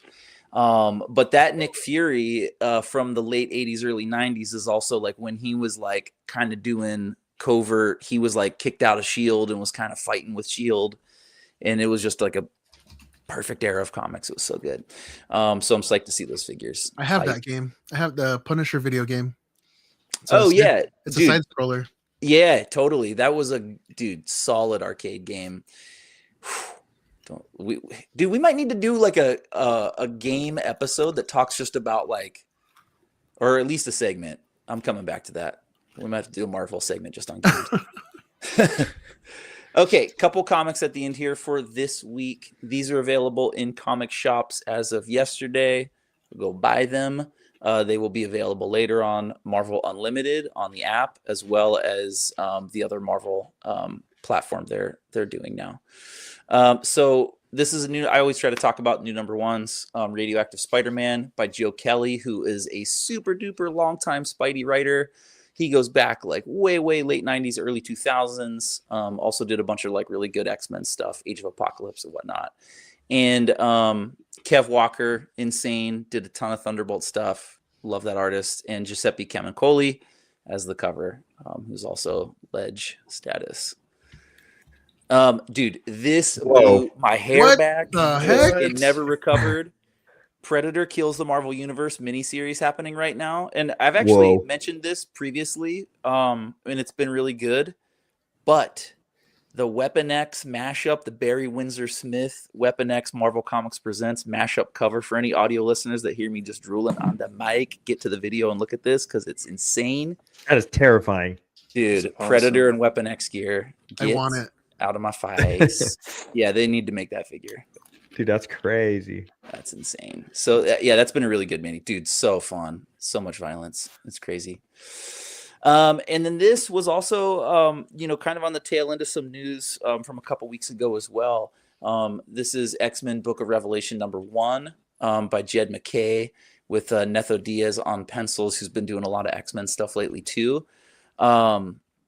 This is spinning into that new Age of Apocalypse series that they're kind of starting to build on for 2026. So this is going to kind of wind down 2025 with kind of building Apocalypse back up into like, mega status and getting into some of that territory. So, dude, all very stoke level, just meter breaking. So that's my minute. Comic news right there, man. Dude, Look at you. I love bringing the comic news. Coming in, dude. Love it. All right, guys. Before we end the show, Doug, we have a flash round for you. So I'm gonna read a word to you, and you just come up with one word, whatever the first word that comes to mind. Okay. On the spot.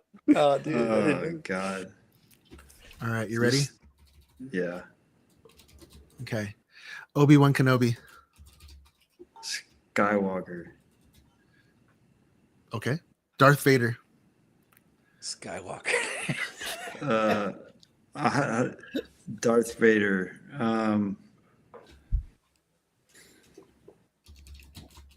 Dark. Okay. Nice. Luke Skywalker.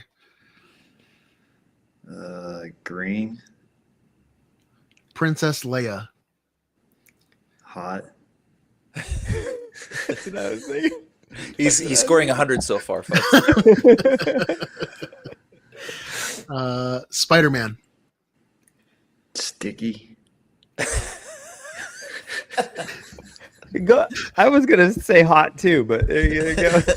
Sticky works too. Not wrong. Iron Man. Flex. I don't know. Yeah, dude. No, I like that. Flex. Yeah. Daredevil.